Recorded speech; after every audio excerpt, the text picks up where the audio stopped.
Assalamualaikum warahmatullahi wabarakatuh. Para hadirin,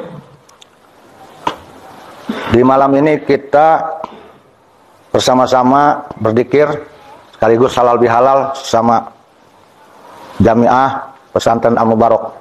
Minal aidin wal faizin, mohon maaf lahir batin walaupun sudah terlambat.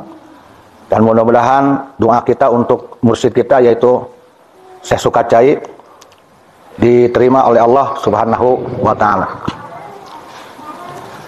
Pada malam ini saya mencoba untuk menjelaskan siapakah itu zuriyah Rasulullah Muhammad sallallahu alaihi wasallam.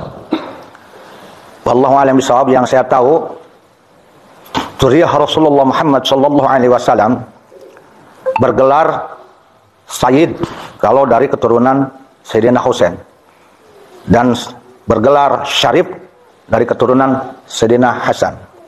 Perempuannya dari keturunan Sayyidina Husain Sayyidah, perempuannya dari keturunan Sayyidina Hasan Syarifah. Lalu Habib itu gelar apa? Habib itu bisa menjadi gelar tradisi Bani Alawiyin, bisa jadi. Itu harus ditanyakan kepada mereka. Tapi kalau Habib menurut lugat secara bahasa, yaitu orang yang dicintai, ya, dan orang yang mencintai. Tapi kalau Habib menurut syariah, yaitu orang yang mencintai Allah dan dicintai Allah, mencintai manusia dan dicintai manusia, dan orang yang berilmu agama yang luas dan berakhlakul karimah, siapapun dia. Jadi akhlaknya buruk dan tidak dicintai manusia karena akhlaknya buruk. Mencintai Allah pun tidak, mencintai manusia pun tidak. Apakah pantas disebut Habib? Tidak pantas. Tapi boleh dia disebut Habib kalau Habib itu gelar bagi marga mereka, menjadi gelar keluarga. Silakan aja, ya. Jadi itu harus jelas. Lalu apakah itu seorang Habib, siapapun dia, yang bodoh sekalipun, yang tidak berakhlak sekalipun, harus dimuliakan? Tidak. Tidak. Ya. Kalau seorang Habib tidak berakhlak, maka dalam salah satu hadis, ya, dalam kitab Futhul Ghaib, itu ditolak oleh Rasulullah, tidak diaku. Rasulullah mengakui, hum nasabi, mereka itu betul keturunanku, falaisa minni, tapi dia bukan bagian dariku. Nah, karena sesungguhnya dzurriyyatku itu attaqiyun, orang yang takwa. Jadi ada banyak Habib yang tidak diaku oleh Rasul karena akhlaknya buruk, karena menimbulkan mudarat. Nah, bahkan dalam salah satu hadis disebutkan Rasulullah pernah berdoa, yaitu kepada Allah Ta'ala, ya Allah, aku tidak menghalalkan mereka, artinya ahli baitku, yang merusak tatanan yang sudah ditata olehmu. Nah, tidak menghalalkan Rasulullah, karena sesungguhnya dzurriyyat Nabi Muhammad itu takwa. Jadi kita harus punya batasan ketika akan memuliakan dzurriyyah Rasul. Muliakan ketika dzurriyyah tersebut bertakwa. Tapi silahkan ditegur, dikritik ketika melakukan kemudaratan. Ya. Apakah ada dzurriyyah Rasulullah Muhammad sallallahu alaihi wasallam selain Habib? Banyak. Karena pada asalnya gelar dzurriyyah Rasul itu bukan Habib, tapi Sayyid dan Syarif. Buktinya cucu Nabi Muhammad sekalipun, yang langsung cucunya Nabi Muhammad punya anak Siti Fatimah punya anak Sayyidina Hasan Husain, disebutnya bukan Habib Hasan, bukan Habib Husain, tapi Sayyidina Hasan, Sayyidina Husain. Bahkan Nabi Muhammad sendiri masyhurnya disebut Sayyidina Muhammad sallallahu alaihi wasallam. Ya, jadi apakah ada dzurriyyah Rasulullah selain Habib? Banyak.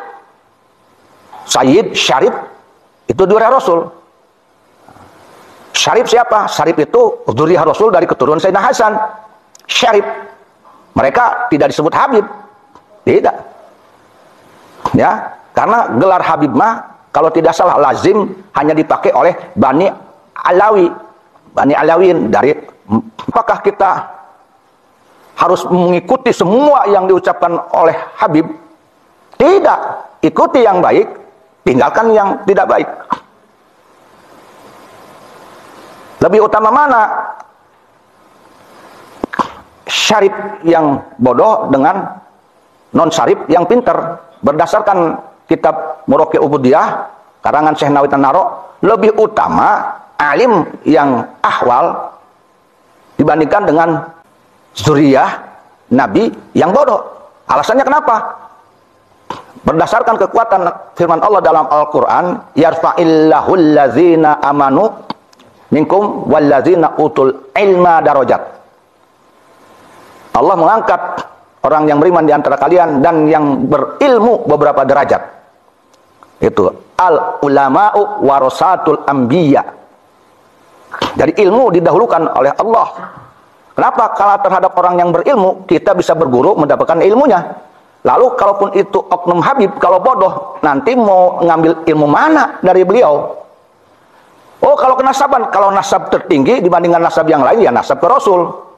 Kalau untuk pribadinya, dia yang punya nasab Nabi, keuntungan hanya buat dirinya.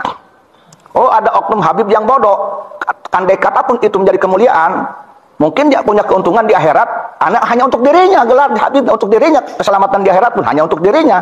Tapi kalau ilmu, Ustadz Abdullah punya ilmu, bermanfaat untuk dirinya, bermanfaat untuk orang lain, yang menjadi muridnya, menjadi orang yang takwa. Ilmu bisa membuat dia menjadi orang takwa sehingga selamat di akhirat. Tapi kalau habib yang bodoh, kalaupun dia mempunyai keutamaan dari kehabibannya, paling untuk dirinya. Tapi kalau ilmu bisa memberikan keutamaan ke yang lain, bisa menjadi pintar, dengan pintarnya ngertinya ke agama, dia bisa menjadi orang yang takwa dan selamat. Maka lebih utama ilmu daripada nasab yang bodoh. Jadi jangan didengarkan ada oknum habib yang ingin bangga bagai nasab tetapi tidak berilmu, yang mengatakan bahwa habib bodoh lebih utama daripada yang berilmu 70 alim 7 kiai. Itu pembodohan. Itu bukan qala Rasulullah, itu pendapat ulama, beberapa ulama, bukan jumhur ulama, bukan konsensus. Boleh ditolak. Ya, boleh ditolak. Oh, sakati pembodohan. Jangan gentar. Paham? Siapa dia dzurriyyah Rasulullah? Apakah hanya habib? Tidak.